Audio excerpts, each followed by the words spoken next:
Welcome back to your Introduction to Intuitive Astrology course.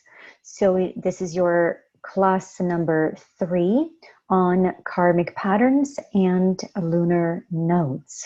Okay, so we're going to talk about the lunar nodes, their importance, and how do they fit in with the sun and the moon and the rest of the chart, or at least we're going to start talking about it, and we're going to dive into it as we have so far in a little bit of an accelerated way, and hopefully that it makes sense. And then we're going to touch on not just the nodes, the south and the north, but really to begin understanding how it may be important to integrate them, okay, which we're going to further more in the intermediate class. So let's get started.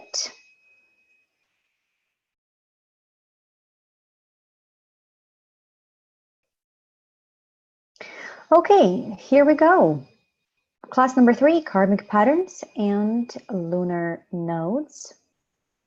So we are just about half the way through the course, and so today we're going to be understanding the karmic patterns of your lunar nodes polarity, and then in the next class, number 4, how, why, and when to integrate the energetic partnership of Venus and Mars.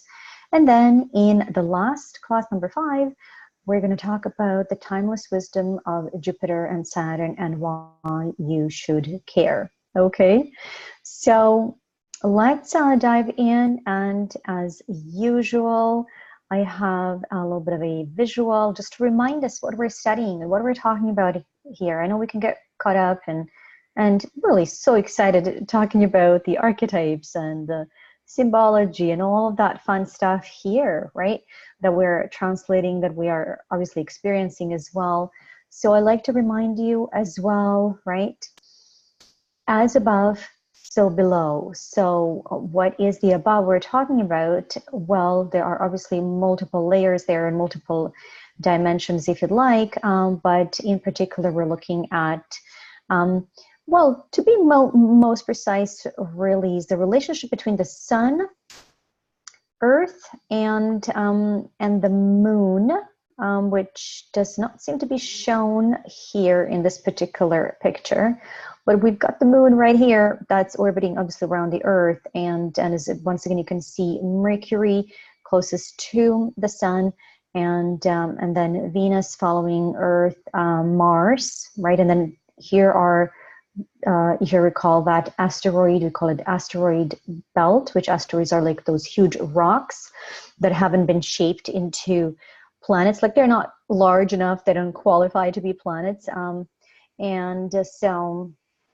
Right, we've got some comets here and things like that, and then Jupiter, Saturn, and the so-called outers, which we're going to be talking about later on, okay, in other courses. So I know we already hopefully figured out how to print your natal chart. If not in this course, right, in the class number 1, then you may have already figured out how to do that before. You may have had that chart done, printed by somebody else. And if that's the case, even so, I still highly encourage you to familiarize yourself with astro.com and to learn how to print your chart, because it's going to be one of your favorite tools, if not the top 1-2 tools, along with maybe a professional software or some sort of other software. At this point, you may not be, you know, super interested in getting a professional software, but I am saying even with a professional software, astro.com is still one of my top 2 pretty much tools, and along with maybe, well, I have many books in astrology, but really at this point maybe 1 or 2 reference books that I ever refer to. So a lot of what we're chatting about, really, my intention has been to provide it for you here in a distilled form, without having to memorize, but really to help you to start thinking as an astrologer, right? As a human that is aware of the planetary influences and the fun, really, that we can have working with those energies. So with all of that said, you have, like, already set up, right, certain well, you've got your own chart. Maybe you've saved your partners, your kids, your friends, whomever, your parents, maybe even. Maybe you're starting to, if you haven't already. Maybe some of your, again, friends and or clients, futuristically, very likely. And so what I wanted you today is to also just have a couple of these, what I call defaults, that I do suggest you set up in this particular way, just because, you know, it took me a while to figure out what I really wanted in the chart. And I prefer not to have, you know, other than the planets, the 10 planets, including the luminaries, sun and the moon, and then Chiron, one of those, really the top asteroid that the so-called wounded healer, as you can see here.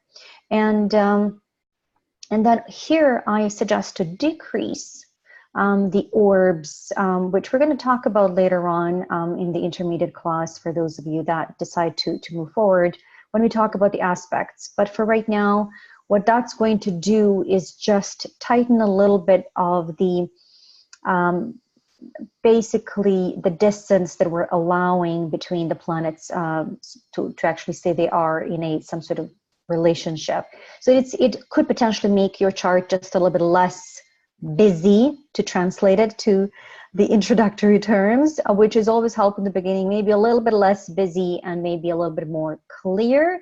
And that's pretty much how it is, how I have it set up. So that's what I'm suggesting to have. I believe that by default, it may be shown in astro.com, but I'm still basically including it here, check off that just to make sure.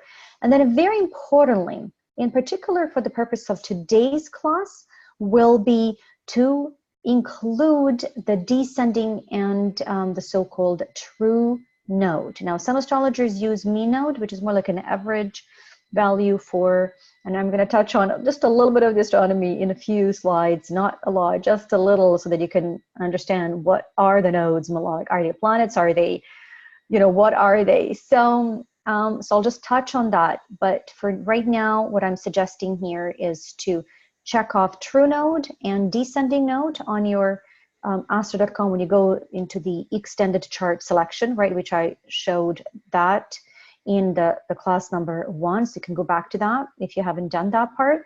And check off Chiron and then 75% here. Make sure the most important thing here is that you have this descending node, or so-called south node, we're going to be referring to most often, checked off, because many charts do not show both the north and the south node, and then we can lose a perspective on it. And I'm going to hopefully help you today to see why it is important. Now, once you do that, now you can add other, if you have done astrology before and you already have certain preferences other than what I've mentioned, then you can enter them there, you can save them, you can play with it and change it, you know, when it makes sense.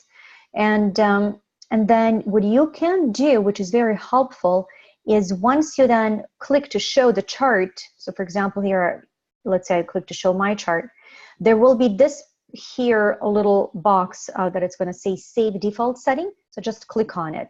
So once you actually show the chart, click on save default settings, and then basically anything that I just put in there, it saves it. So then when you even log in, or rather when you go back to the browser where you have your astro.com, I'm pretty sure even if you log out, but for me it's open all day long, you know, unless I shut off my computer or restart or something. So then those default settings are always going to be saved in, okay? And obviously you can change it and then resave it. So I think that part is very helpful.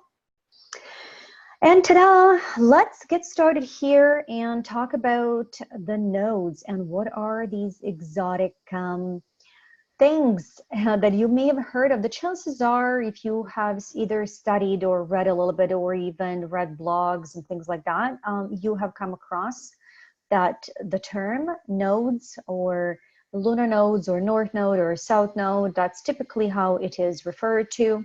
Oftentimes referred to in the context of patterns, especially karmic patterns, past patterns, outdated patterns. For example, in particular, the south node.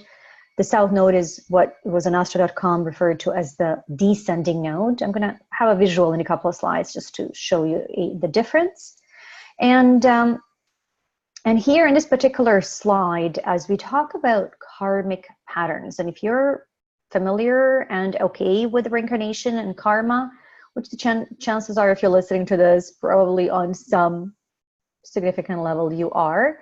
Maybe you're not super clear as to how and do we have proof and all of that stuff, which I totally understand. But if you are familiar with that idea, then I suggest to use that term when it makes sense, when we're talking about the South Node, and a little bit later on in other courses, we're going to talk about also Pluto. We're going to talk about Saturn in the last class, Jupiter and Saturn. So we're going to see how Saturn also shapes and really informs these past patterns, which, why are we talking about them? First of all, because most of what people come to me and to other coaches and healers to help shift and is the stuff, right, where people get stuck in, that we all get stuck in. And sometimes it's helpful to get that outside perspective and help and understanding. And just a lot of energy, once again, can be spent on repeating same themes. It's like, why do I keep attracting? Why do I keep recreating this? So very, very helpful to understand astrologically where that's coming from. In case you're not familiar or not comfortable with the karma, either term or principle, then you can replace that with past, because that will apply very much if you, because even karmic stuff, we tend to repeat in definitely the first part of our life. It's like as if we are recreating it so that we can then, in particular, anything that we haven't really made peace with, that we haven't balanced and we haven't healed fully, in particular trauma and hurt and things like that, we got to recreate it so that we can then actually process it more fully. So then as such, because it's often or really always repeated earlier on in our life, right? And obviously at this point, you're likely somewhere in, more mature part of your life. So then a lot of stuff you already have had an experience with, right? Earlier on in your life, which you can already call past. Okay. So hopefully that makes sense. So which we have already touched on, and we're going to deepen that a little bit today, is when we talk about the moon, really we're talking about these instinctual habits and experiences that are connected with the past, right? It's connected, as I mentioned in the last class, with our womb experience. It's connected with also with our past lives, which we're going to touch on a little bit today, but primarily focusing in on the lunar nodes today. And then a lot of that, really the nurturing experiences, which really, in earlier on in our life, it was all about nurturing, right? Until we started crawling and then walking, and then maybe, it was more playing, and then other experiences, obviously school and so on and so forth. So a lot of that earlier on in our life was pretty much about having our basic needs met, right? As a baby, as a young child, definitely in that first year of our life. And so this is where a lot of those experiences are connected in with the principle, that we call our lunar consciousness. And now our moon, if you like, does not define what we're going to experience. We're actually bringing this with our soul, which really we cannot show in our chart, even though we will call moon, some astrologers call it the soul. It would be one of the expressions, closest to the expressions of what we perceive or feel to be the soul. There are other ones, including the South Node, which we oftentimes don't hear and don't talk about. So everything in our chart is an expression of our soul, but some elements are more closest to that expression, and some are more collective, such as Pluto. Okay, so anyway, we're going to talk about that next time, but I also do know, or rather some other time, that some astrologers, evolution astrologers, refer to Pluto as the soul, which if my understanding of that is how they interpret it is correct, is not how I see it, because it's very much a collective consciousness, and it's not our soul. If anything, the moon would be closest to that. South Node very much has a connection to these, again, patterns and really our ways of being in the previous lifetime, which can very much feel like very familiar to ourselves. The fourth house in our chart is potentially, in my experience, what can feel closest, along with the moon, to what we experience as the soul, as the subconscious, all of this unknown, including the true self aspects of us.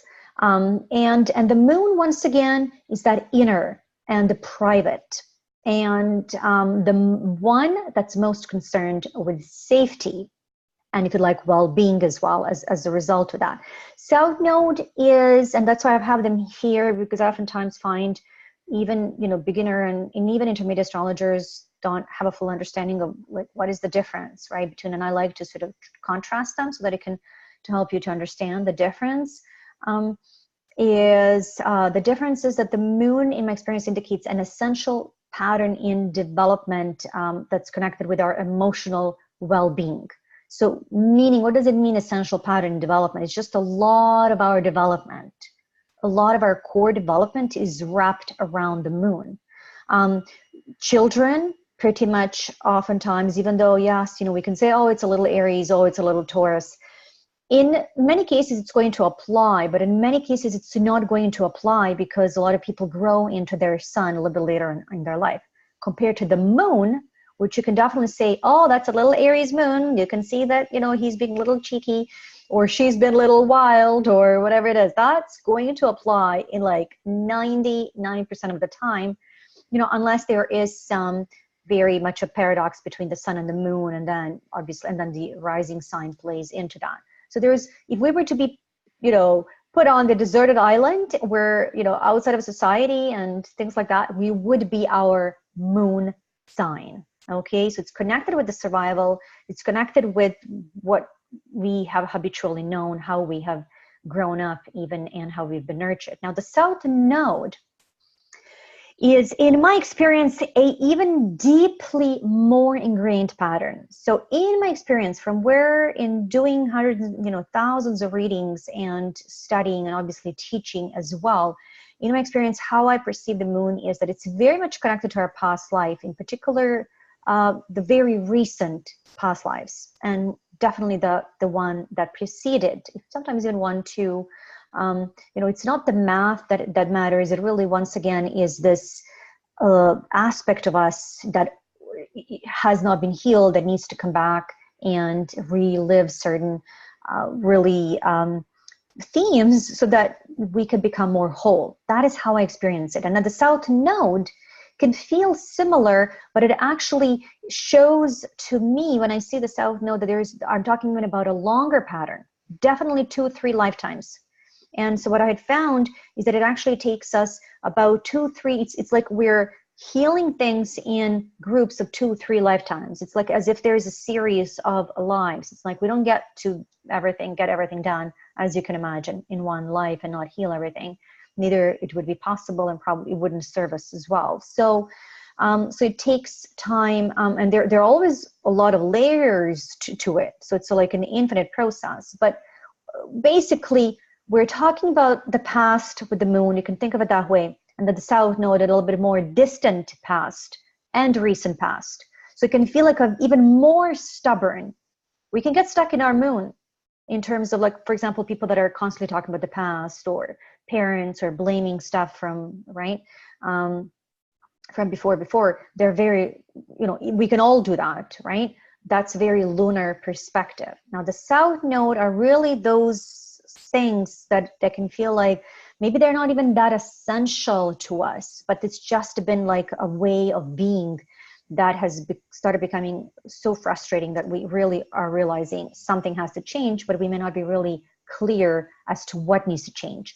With the moon, we may realize that something needs to be done differently, but we don't necessarily need to change that way of being. That's the difference. What we need to do, in my experience, is actually harmonize it and integrate it with the sun, right? So it's almost like, right, the sun, mom and dad. It's like we can get very attached to the mom, but sooner or later we may realize there is another perspective there potentially that helps us to balance our understanding of the world. And similar with the moon, with the masculine and feminine principle, okay? And so the South Node is more like a strategy. The moon, again, is the way to feel and heal and nurture ourselves and have those basic needs met. Okay, the Saturn is connected. It's connected, but it's even more deeply entrenched. We're going to talk about this in the last class. And then Pluto is connected with trauma, okay, and the collective, because we're born into these generations. Like I'm, for example, Pluto in Libra generation. You may be as well, or you may be Pluto in Virgo, or Pluto in Scorpio, for example, right? Our parents, for example, or my parents are Pluto in a Leo generation. So that is what I'm talking about when we're talking about, so it's more generational. So there is trauma there, but there is very much this generational healing there that is connected to that, which we do not want to ever feel like we need to do on our own. I see a lot of people who have studied a little bit of astrology, maybe a bit, and feel like, oh, my Pluto in the third or my Pluto in the first, we're not meant to figure out our Pluto. Where you're going to hear me say this many times. We got to focus on the essentials first.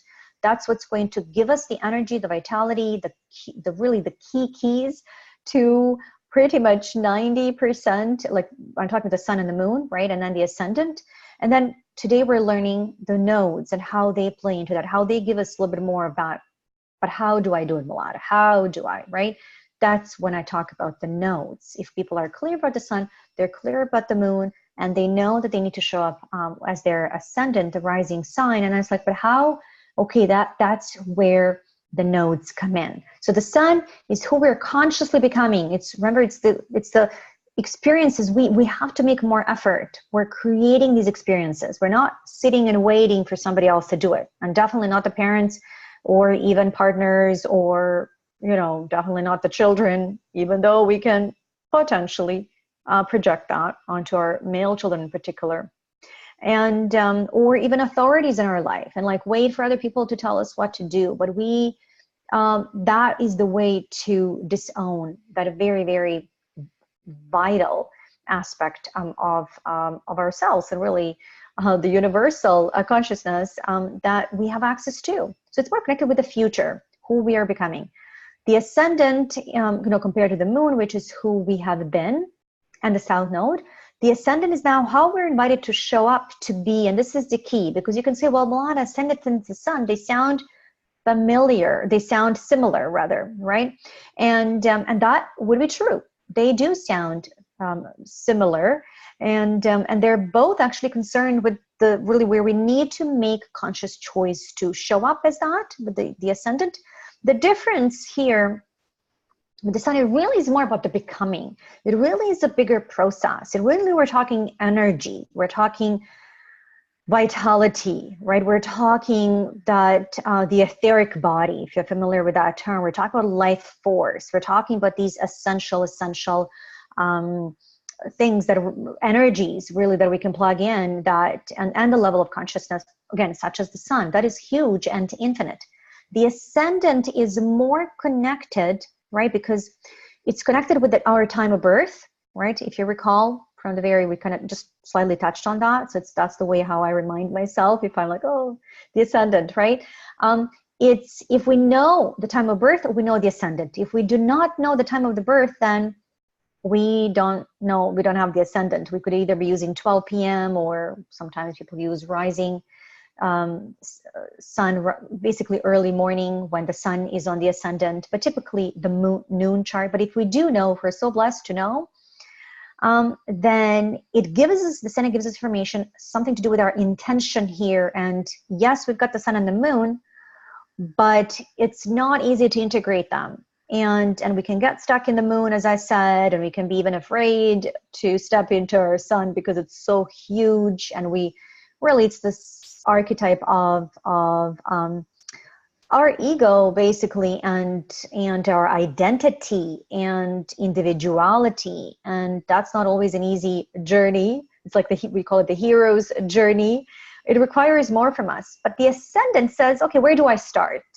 So that you can think of it that way, right? It's the start. It's that, remember that it's about that left part, like at the 9 a.m. of most charts, a point of that zodiac clock, if you like. That's where we get started. And this is why I oftentimes talk about the ascendant as the first thing that you need to do in the morning. Okay, so you could think of it that way, or even first, anytime you're starting something new. So, and it also helps us to be more relatable. You see, the sun helps us to be more energized, to feel alive. The difference is when people are embodying their sun, or at least they're trying, you're gonna see it in their eyes. There will be like a shine and a sparkle. And now, not everybody's gonna, because obviously sun in Pisces is going to look a little bit more timid, or at least maybe realize that that's what they are here to hold, a little bit more of that softer vibration and all embracing vibration, compared to sun in Aries, which is going to feel a little bit more erratic potentially, or like active, right? So it's the vibration is going to feel different. But the ascendant is that the clothes we put on, the hair, right?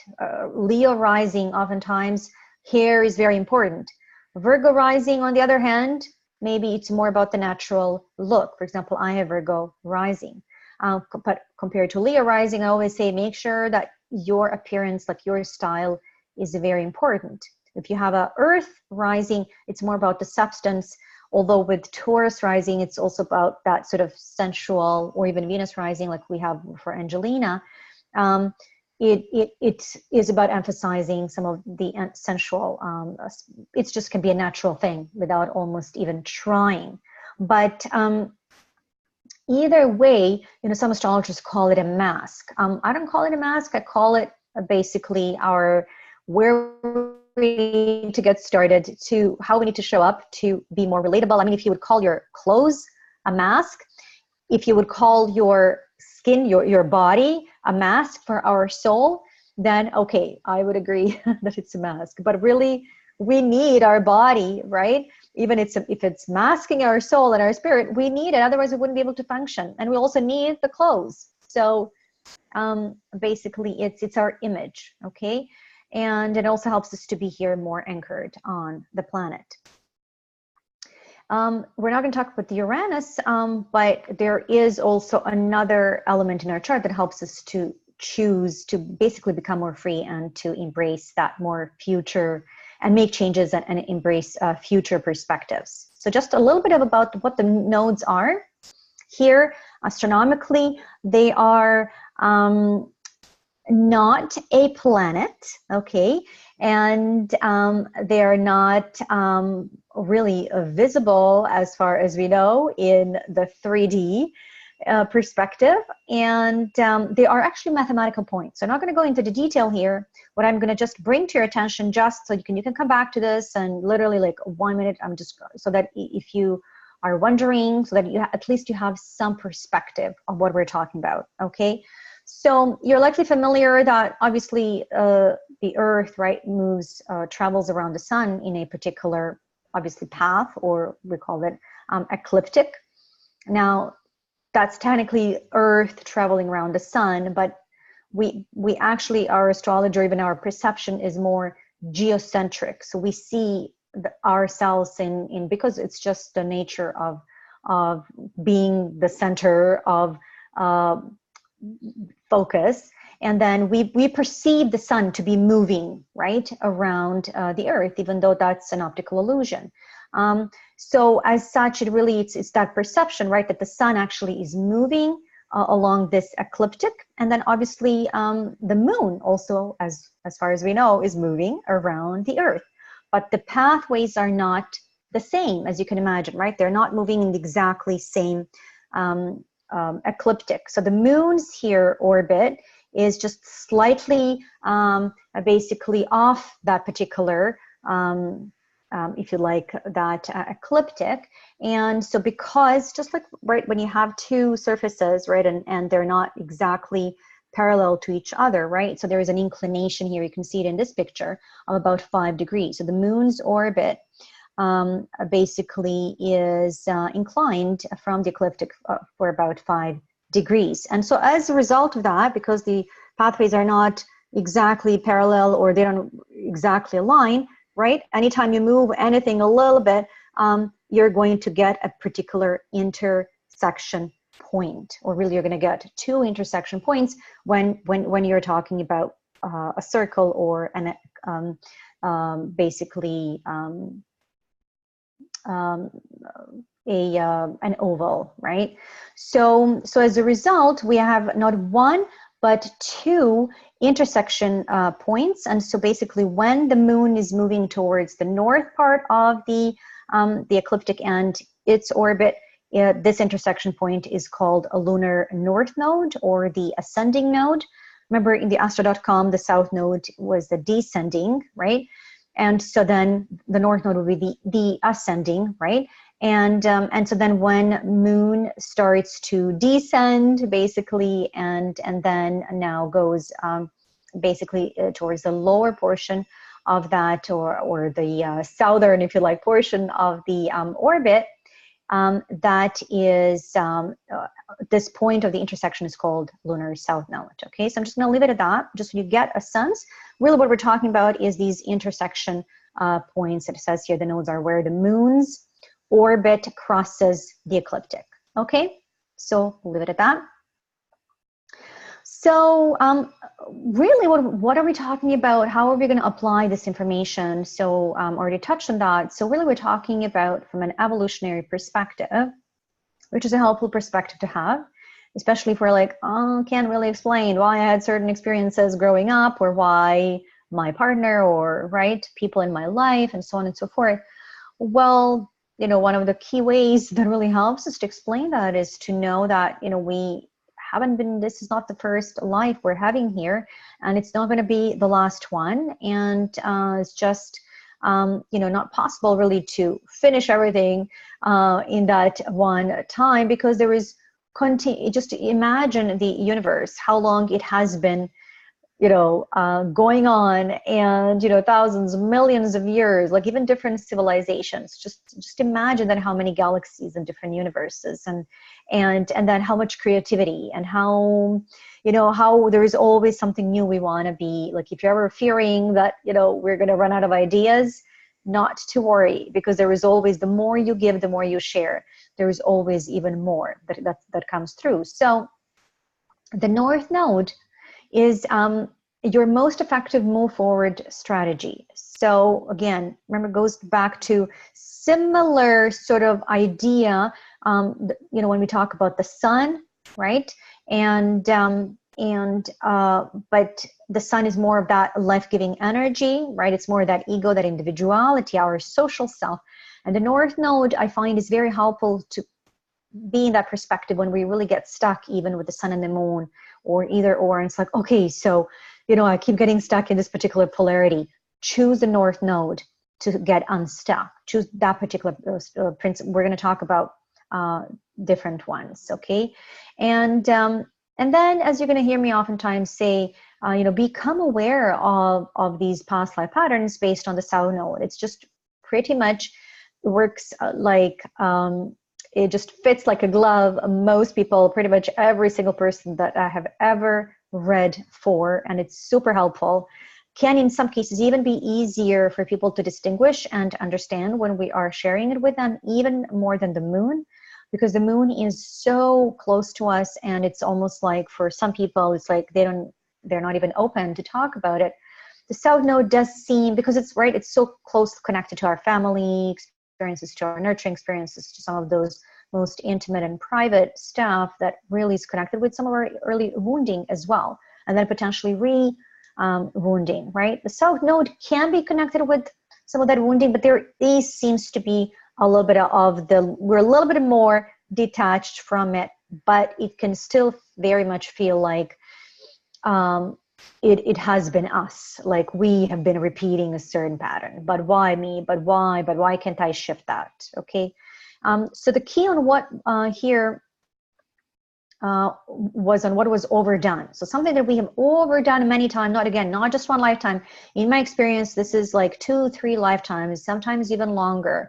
And it has served us. It actually has served us. The challenge is that anytime we are completely overly getting attached to just one side of either one of those 6 polarities, that, you know, we've learned about the 12 signs. So as a result, we have 6 polarities. So for example, if you have South Node in Gemini, we're going to have a few examples today, and then the North Node in Sagittarius, right? If we're getting too attached to our South Node in Gemini, which is communication, you know, writing, speaking, and all of that stuff that's to do with our South Node, at the now expense of expansion, at the expense of new learning, okay? That's where it becomes, it no longer serves us as much. So it's not about not doing it, it's just becoming, you know, I become overly attached. So anytime we're becoming overly attached to anything, including our moon, right? Or the South Node, at the expense of really balancing this out and actually realizing, there is a more effective way to do this. And really that opposing principle actually gives us on that continuum, that other perspective gives us an idea of what that would be. So we know exactly if we're getting stuck in the South Node, the way out of it would be to choose to lean into the North Node. Okay, so it gives us, we know right away what it is. This is really what is helpful. So, and the South Node is really what needs to be released and to shift or also share it, meaning share it with others. It's that wisdom that we have gained through lifetimes, and that one way or the other, it's going to be so easy, so innate, and so natural to us to just sometimes give it for free, but could be at the point of self-sacrifice. Once again, it can feel similar to how we operate in our lunar consciousness, but once again, it feels more like a strategy, and the moon just feels ever close to, as I said, like to our soul, to those really most private parts, if you like, of ourselves. And those are the symbols, right? This is the North Node symbol and the South Node. So the North Node helps us to know really what strategy and really the direction. Sometimes we call it even a remedy for getting stuck, and basically towards reaching our full potential living on purpose. So we're going to touch on this now, and then we're going to talk more about that in the intermediate class and later on, as I like to look at it as an axis, and not just as the node separate thing from the South Node, even though it helps us to know what they separately mean. But once you have that aha, it's like, oh my goodness, okay, I get it. Once you have had your aha about your North Node and your more effective strategy for, and this is in my experience, when people come to me, whether they're business questions, relationship questions, health questions, like 90%, like I was sharing about the sun and the moon, well, North and the lunar nodes are pretty much right there along with it, okay? Even more than the ascendant. Again, the ascendant is more of that, okay, so now what attitude can I choose on a daily basis to be relatable, okay? And like what style, basically. So the nodes basically is what I am calling here the evolutionary strategy axis. So again, it helps us to know where we have been, where we kind of need to lean more into. So we got to lead with the North Node. This is the idea. You don't want to be completely just move into the North Node and then forget about the South Node because maybe it's been painful sometimes. Maybe it's been some, self-sacrifice situations or even loss in some cases, because we've just spent maybe a lot of time in this comfort zone, not realizing that the comfort zone is not always our friend, okay? And so the North Node can feel like a little bit more of it is very unknown. And so we need to have a little bit more of a special focus on the North Node, and at least until we have that aha to understand how does it feel, how do I actually do this? And then do not forget about, and we're going to talk about that, we're going to start talking about how to really, what do I mean by that, really to work with both. And really what it is in my experience is leaning into the effective expression of your North Node, or even getting familiar with what is any expression of your North Node, and then the more effective expression of the South Node. Because really where we have been getting stuck, or had been getting stuck, is the less effective. It's like getting stuck in the shadow expression of the South Node. So for example, shadow Gemini is, for example, gossip, or just too much feeling like we need to explain a lot or talk a lot. A lot of teachers, for example, it would have been boring with that pattern, but then there comes a point where we are here maybe to do things a little bit differently, to inspire rather than explain. And it doesn't mean that we need to not be what we have been. It's just a slightly different, like more expanded focus, for example. So, or even a little bit of a course correction. So ultimately the goal is to integrate both polarities effectively and optimally, but still keep leaning into and exploring and leading with, we got to keep exploring, somewhat like the sun. We have to, but the sun is even more essential. Let me make that clear. Okay, the sun and the moon are the essential. These nodes are an option. When people are really evolutionary oriented, when they're really personal development oriented, they're very, very helpful. They're like, oh my God, hallelujah, right? Like very helpful. But the sun and the moon, it's almost like they're non-negotiable, really, for our basic health, well-being, as I said, relationships, everything. And then the south node's like, oh my goodness, like this just is like that dessert right on top. And we have to rely. So the key here in the perspective, if you read books or have been taught, again, a lot of astrologers teach to just do the north node, like run to the north node. And you will hear me say, please do not run away from your south node. It just would be almost impossible. And it can even feel like something is, why are they telling me, right, to just basically run to the north node? Because you cannot not be. So don't take it as like, oh, but I don't know. We're not meant to let that go completely. There is, again, like a really essential ways of being that have helped us to survive, that have helped us to become who we are. The idea is just to do it more effectively. And then again, it's like realizing I gotta graduate, whatever the lesson has been, whatever that school, and I gotta, it's like realizing I gotta go to high school, I gotta go to university, right? I gotta get that first job or whatever that is, depending on our age. So it's usually about actually 18, because there is a cycle, and the nodes actually come back into the same sign about between 18 to 19 years. So there is that connection with that age of maturity. It's actually about 19.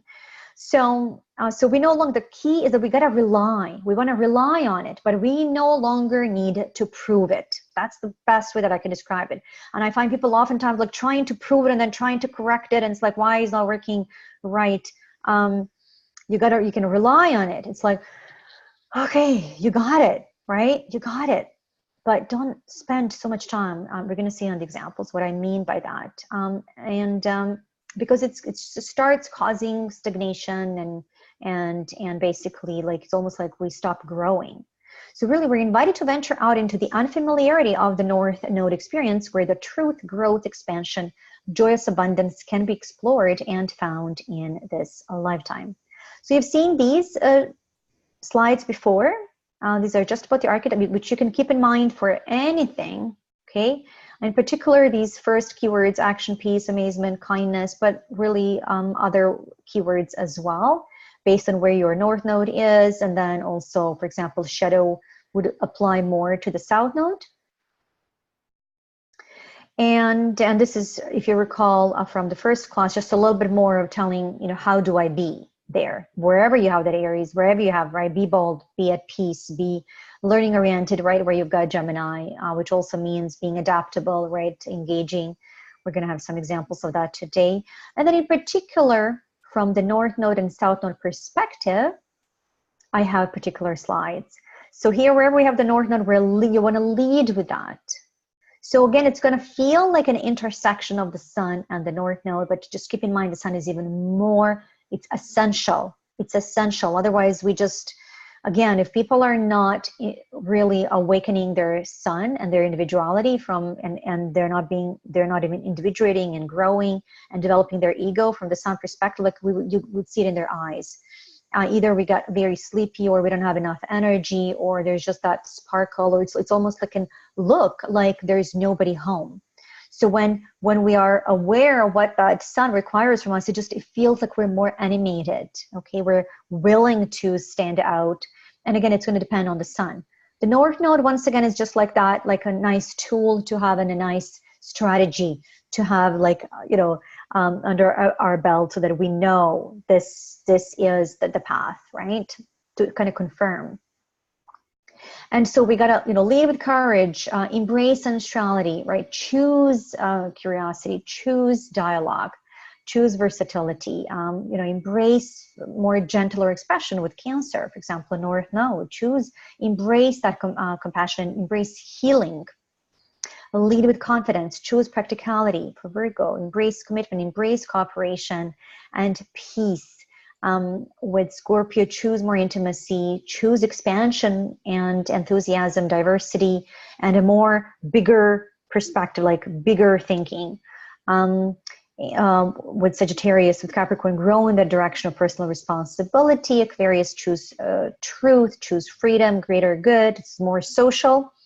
Sagittarius, Capricorn, and Aquarius are all more social, and Capricorn, Aquarius, and Pisces are also considered universal signs. And then Pisces, where we embrace compassion, similar to Cancer, but it's even more all-embracing. So it's like those spiritual teachers that are really just radiating that unconditional love. Not easy to reach that, but wherever we have that Pisces, we have to at least try the best as we can. And then we've got the shadowy expressions here. And then similar, I've got it here actually just a little bit separate based on the house. So you can kind of mix and match where you've got your North Node and the South Node, and then depending on the house that they're in. So hopefully that helps. And then this slide actually gives you just a little bit of some questions to explore as you are working through this. So if you're sometimes it can be a little bit trickier to integrate, which we're going to talk about in more intermediate classes. For example, actually I'll give you my example. So I have a South Node in that very communication-oriented and information-oriented Gemini in the 9th house. So it's Gemini sign in the 9th house of expansion. And so it's basically paradox. It's Sagittarian house. And then I have the North Node, big thinking Sagittarius, North Node, in the 3rd house, which is the Gemini, which is the communication, right? So you can find those paradoxes if we have likely worked with that polarity in the past, and we really need to integrate it. This is why I am obsessed with integration, and that's just one of the reasons. So for that perspective, if you're like, oh, this is getting a little bit like trickier, for example, and then you've got, again, you have that North Node in the 3rd, then ask this question: what is my most coherent message story? So, and you're going to oftentimes find that the 3rd is very much connected. We want to be more clear. We want to be, again, get that message delivered. But it's not even just, again, I'm not saying communication. It's about finding our voice. It's about speaking up, but it's being as coherent and as articulate as we can be, okay? And then so on and so forth. So at the sort of fundamental level, to apply this information, you can use this slide here and then just literally insert in here, fill in the blanks. So I'm growing to fully express my purpose in the direction of, and then you're going to insert a keyword of your North Node by sign and or house, whichever you feel like it fits at this time, and then you can add on a little bit later on. So you're growing to fully express your purpose in that direction. So it's going to give you information about, some people call it our purpose. I don't know if I would go that far. Again, to me, it's more the more effective strategy. Okay, it's more strategic than anything. And more sort of, again, strategic towards our future, more aligned future self, and a growth oriented, and then in a way that allows for more. So again, it's reminding us, allows for more, and then you can choose another keyword. So maybe the first one can be based on the sign, this one can be based on the house. And then again, I'm choosing a new pattern in a way that is aligned, and again, allows for more, right? So it's about choosing that new pattern, fully expressing ourselves in that direction. And then important, letting go of my compulsive needs and over attachment. And so then you're going to find that you likely have been spending a lot of time in your comfort zone of the South Node sign and house both, okay? So we're letting go, especially if there's a compulsive over attachment need. Again, I'm not saying we're gotta run away from it. It's just if there's very compulsive way of being and you're realizing it doesn't serve anymore. And this is very important. So it's not about you got to do it. If you're like, oh, I'm fine, great, good to you. Maybe you have figured out how to dance with both.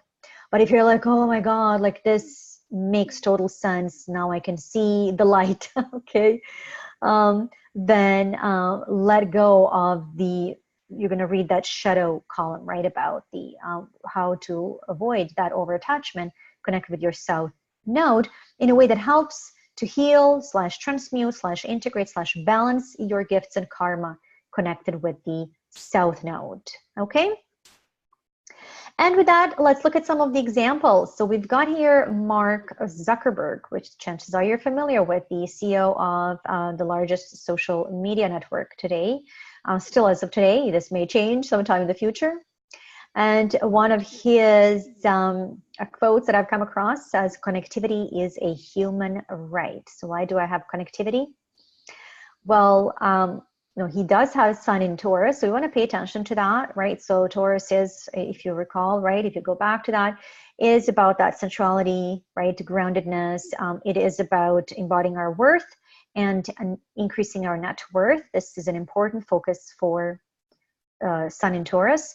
And then healing here, right, it's not just the moon in Scorpio. Now, this is a little bit of a paradox because the moon and the sun and the moon are in opposite signs.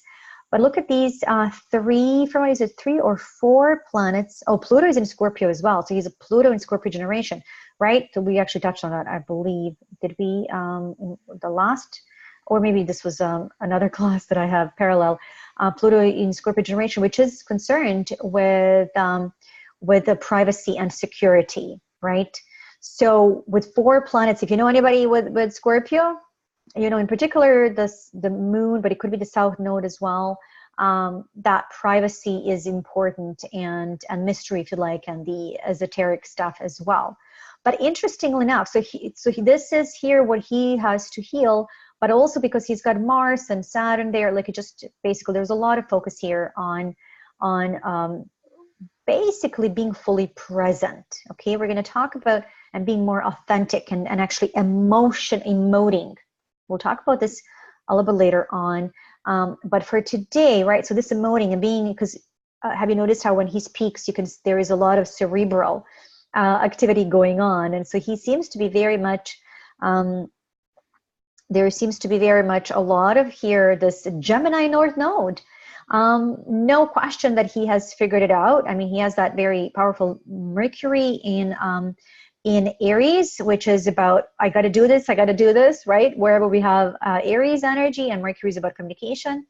You know, Sun and Venus in Taurus, they make that making the sale a priority.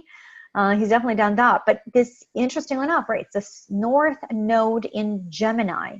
So his effective strategy is effective communication, engagement, listening. I've got here, I added social media, and then learning. Right, a big part of what makes Facebook possible, in particular in these last years, has been machine learning. So it's not just him learning. Obviously, he's had to do a lot of that, but and a lot of it on his own. And then obviously, once he had his team and so on and so forth, it's been like a team learning.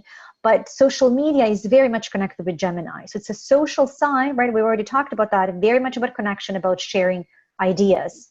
So can you see, like, would you expect? Absolutely. I was like, oh, not surprised that the CEO of the largest social media company has North Node in Gemini. Now, interestingly enough, the South Node in Sagittarius, as a result, right, would be exactly opposite that. So it would be about 7 Sagittarius, because his North Node is 7 degrees Gemini.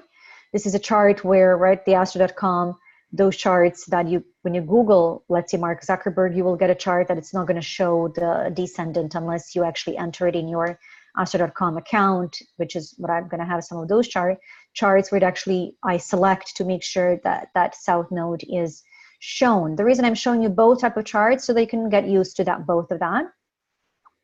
So he has to lean out, right, and become aware of the shadowy Sagittarius. And what is that? That will be too much enthusiasm, too much expansion, right? Overreaching, and then choose a more effective, and that would be ethical expansion, right? If you read the stuff And the keywords for Sagittarius, you will see that the ethical and expansion are both there. So he's definitely been choosing that, right? This Facebook has been the international, that's been a big part, reaching all of the places of the world has been a big intention.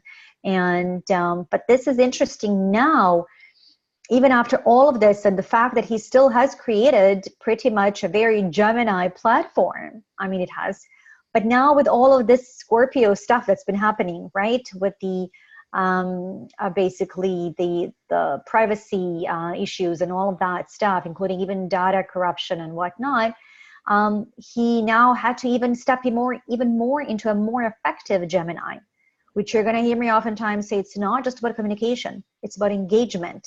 It is about listening. It's about listening. And so now if you go to Mark Zuckerberg's Facebook page, for example, what you're going to see, which is, I think, has been a really smart thing for him to do. Now he's like, I'm going to lead the conversation rather than wait for government to put on the regulations. Now, as of March 31st, I saw a post where he says, we need to have this conversation. And Facebook is now going to, so he's basically like already saying, where even though it's not going to be easy, he realized that he wants to take control of that discussion. Okay. So he says, this year I'm hosting a series of discussions about the future of technology and society. Okay, so, and then he also said Facebook was not originally created to be a company. It was built to accomplish a social mission to make the world more open and connected. Right, and there are a couple more here. You can read these quotes. And then talking about Gemini and Sagittarius polarity. So I have another example. So Kamala Harris also has a North Node in Gemini. But now, and by the way, we didn't know Mark Zuckerberg's time of birth, so therefore you did not see any houses, right? And now for Kamala Harris, we do know.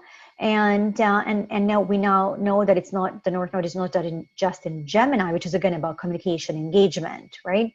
And dialogue, but it's in the first house, which is very much about leadership and also image, and really making that a priority, because anything that's close to our ascendant, similar to, if you recall Dalai Lama's chart, we have to basically be that role model. So one of the key, if not the key thing that's on Kamala Harris's platform there, when you go to her website, says, speaking truth, demanding justice. This is the exact expression of her, by the way, not just the North Node and the South Node, she also has the ascendant, descendant. So it's like a double emphasis. We don't see this often, right? The North Node and the ascendant, both in Gemini. So there's a double urgency here to do what? To communicate. And interesting enough, she says, speak truth, right? Which is, truth is more of a Aquarian principle, and she does have Saturn there, which is about integrity. So that makes sense. And then also Sagittarius. So she's, to me, but very much speaking truth, demanding justice is an integration of this polarity. She says, together we're fighting to make the largest investment in teachers in American history, to provide the average. So basically, this is one of her core things on her platform.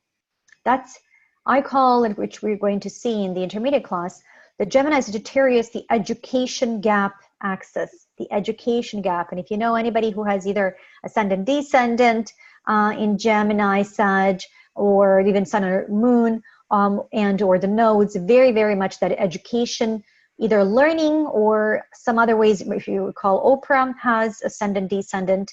So education is one of the core principles that is important to address in different ways. Okay, and of course she talks about social justice and engaging in that as not being faint, for the faint of heart, okay? Angelina Jolie, another example now of South Node in Gemini, just so you can see how it works in different permutations of that, and North Node in Sagittarius in the 5th.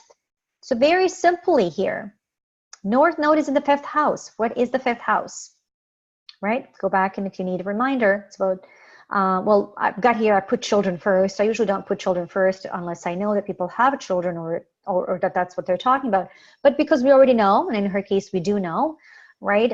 So it's also the leisure, it's joy, it's creativity, it's performance as well. So a lot of artists have that 5th house very strong.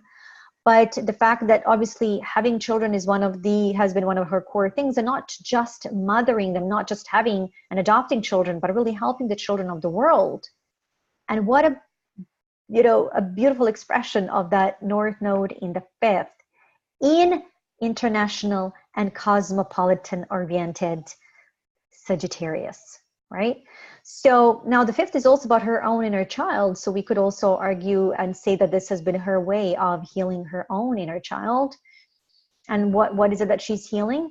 Well, that moon in Aries would give us ideas, right? We talked about that. Actually, we're going to have that in a slide format as well to remind us of what her core needs for healing are. And now the South Node, which is going to have a little bit of that similar past perspective.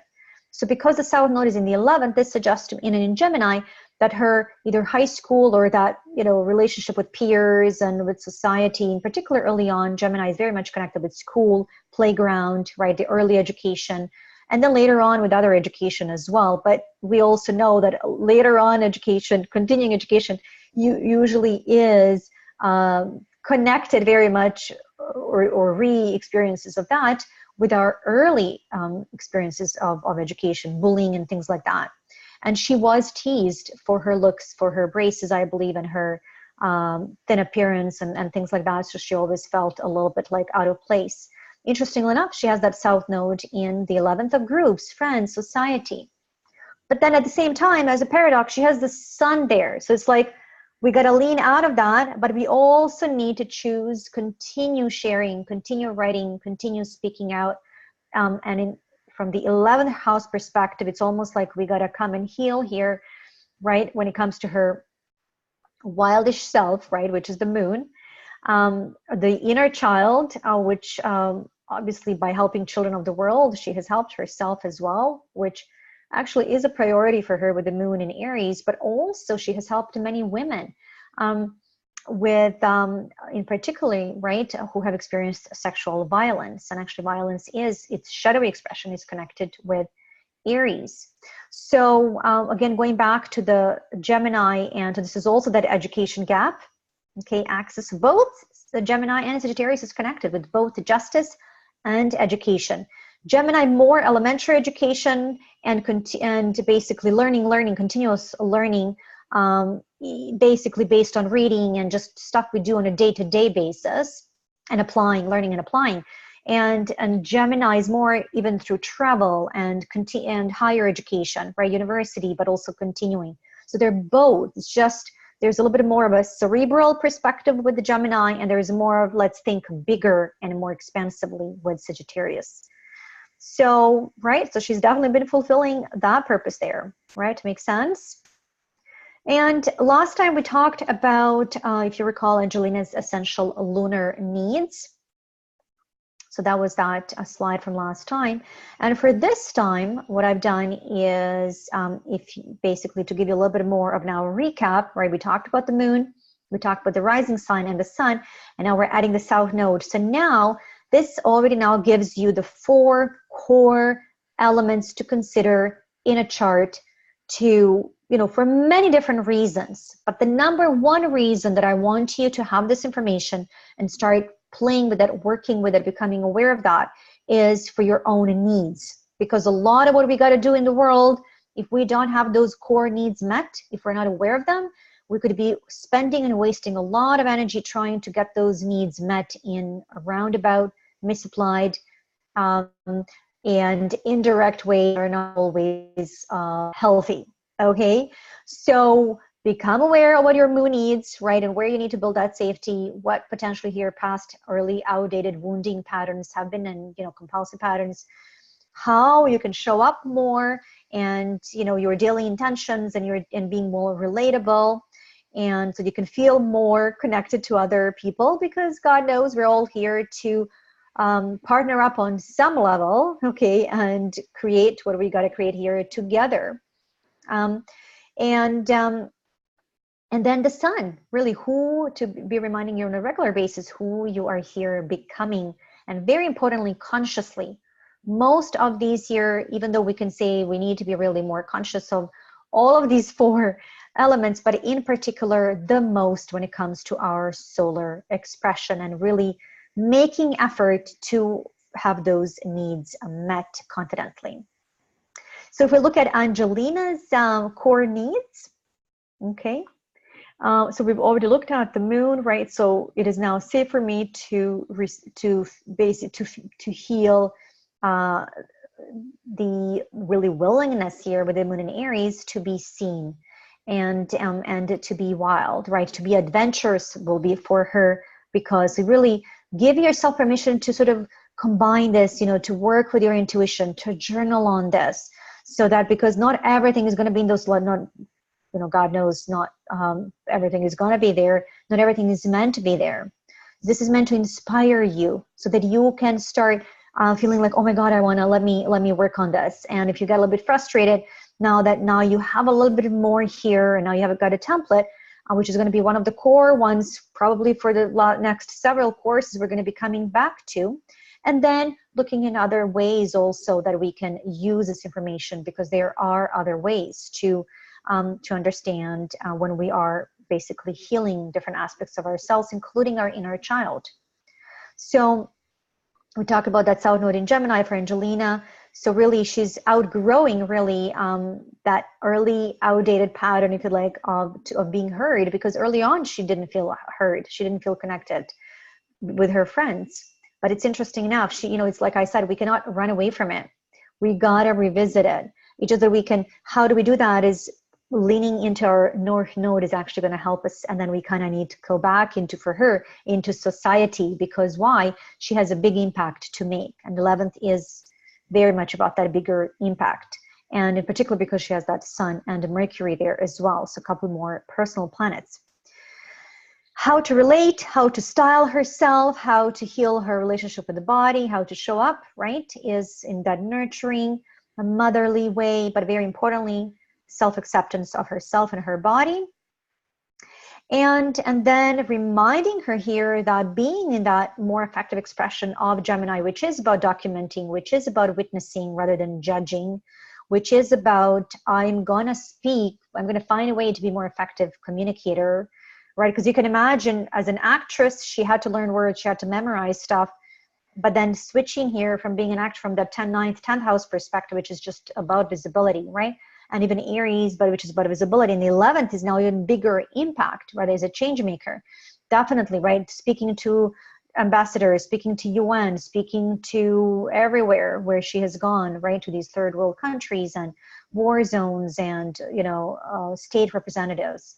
Absolutely, she had to, and continually keeps really being more and more effective in her expression. Oprah, I have a quote here, right? And actually, let's look at her North Node in the 1st in Capricorn and South Node in the 7th. What we're going to learn about the 7th, if we haven't already, is that it's very much connected with relationships. But if we overdo that, whether we have the moon there or the South Node, we can go into that shadowy codependency, overly people-pleasing, compared to here, we got to lean more into self-reliance and leadership, because why? She's building a brand, and she is a role model, in particular with that North Node in Capricorn in the 1st.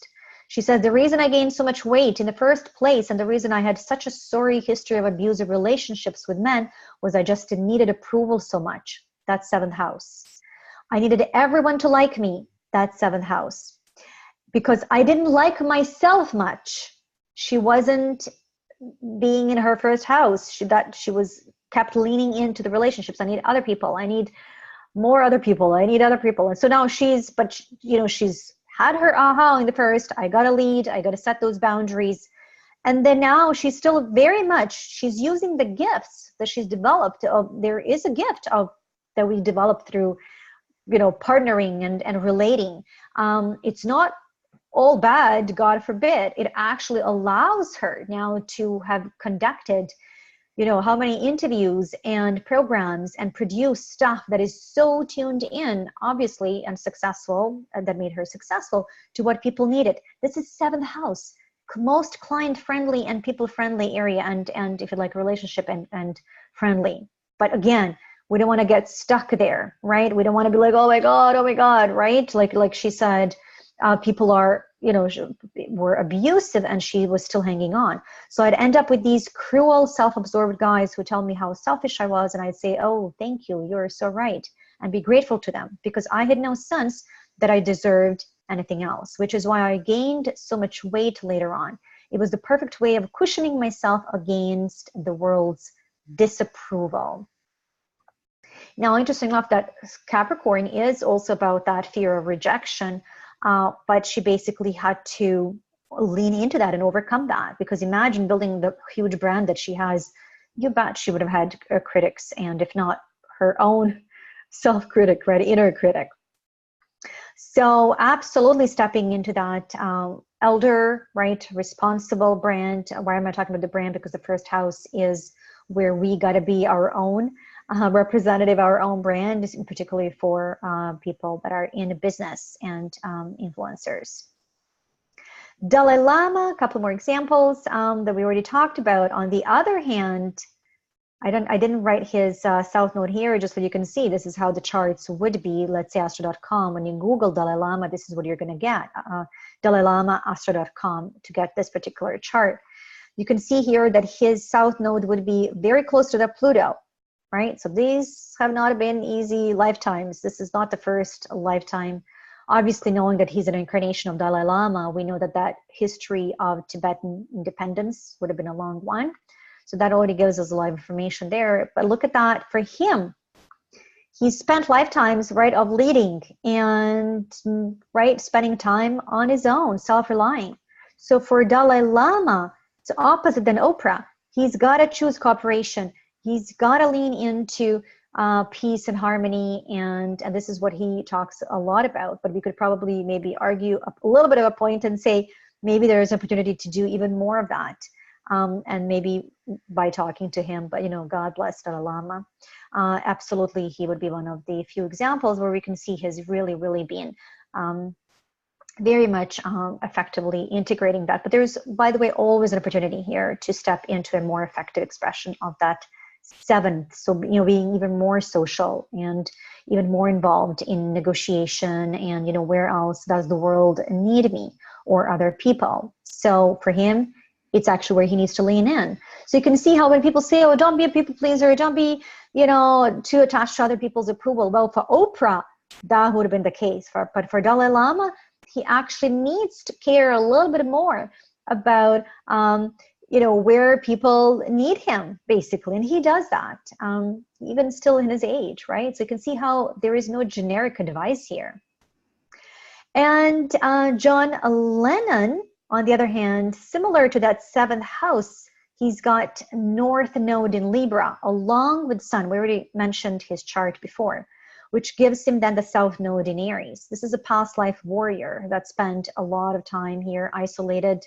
So he would have been a lot of self-focus here in terms of, and likely what I sense, so he would have been likely potentially either exiled and or likely because of his moon in Aquarius and or isolated because of his, let's just say, strong beliefs, and potentially even imprisoned. So coming into this lifetime, right, while he's got this proven and he still has he still chooses to be born, but still gives him this anti-establishment, right, and I got to be visible, I got to be seen, and I got to be contrarian, Aries rising. But ultimately, he is here to be a peacemaker. Sun, North Node, and Mars in Libra. Again, all we're saying is give peace a chance. To me, that says, I'm not going to go along with everything people say, but we are saying give, meaning like, don't forget, I'm still a rebel. I'm going to speak up if I don't agree with things. I mean, we know even in this lifetime, he was almost exiled, right, by the establishment and then, whatnot. All we're saying is give peace a chance. So somewhat like Dalai Lama's North Node in the 7th, this is North Node in Libra. So you can see how peacemakers would have that strong, okay? Hope that makes sense. That brings us to the conclusion and with your reflection and quiz questions. What is the core theme of your North Node life strategy, if you'd like? What is an outdated pattern of your South Node comfort zone? What aspect of the North Node feels unfamiliar, distant, or unknown to you? So, right, because it's unfamiliar, there will be probably like, oh yeah, I wish I could do that aspects of it, but it's like, oh, I don't know, it's still, right, then we kind of retreat back to the South Node comfort zone, which is okay. Just like we come to home, right, to our comfort zone, but then we kind of need to remember we got to show up, whether we've got a work to do or a job to go to or a business to lead, right? We got to show up. So it's something like that with the North Node and the South Node. And then we go back when we are stressed or when we are tired or whatever, we go back to our South Node. That is okay. What aspect of your habitual South Node feels way overdone, however, and there is like a stagnant energy, and you're just going to know there are certain repetitive patterns that like become so freaking annoying. You're like, gotta shift this. I gotta change it. Okay. So hopefully if you haven't been clear so far, this inspires and illuminates for you what those outdated patterns could be and where you could show up even more effective. By the way, again, not just the North Node effective, but even South Node effective, right? Because we've seen the examples how even for Oprah, even for Dalai Lama, right? Even though he has that North Node in the 7th, so he got to be, right, helping, negotiating where people are, who needs me, bringing people together, interfaith, whomever. This is all interdependence. That's the 7th house. But he very, very much has to rely on his self-awareness. Imagine not relying on his self-awareness. And he very much also is very much known as Dalai Lama. So that's very much, he's got that self-awareness, which obviously with that sun in the 1st was very, very helpful. So you can see how we cannot just look at one part of that axis and say, I got to just do the North Node. There would be no balancing to it, right? It just wouldn't work as well. So your next steps, discover your core needs in the core needs worksheet, right? That's where we've got the moon and the South Node and your rising sign and the sun, if you'd like. And then journal any of the new insights that you may gain.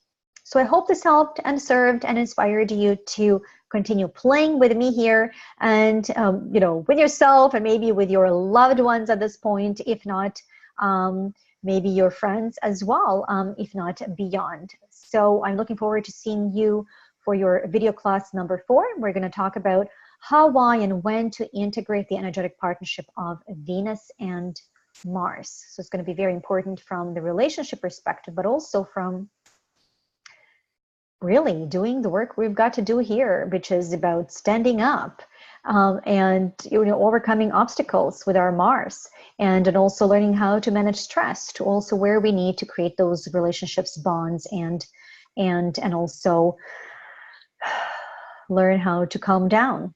Okay, so hope that helped. Huge hugs until we connect again very soon. Bye for now.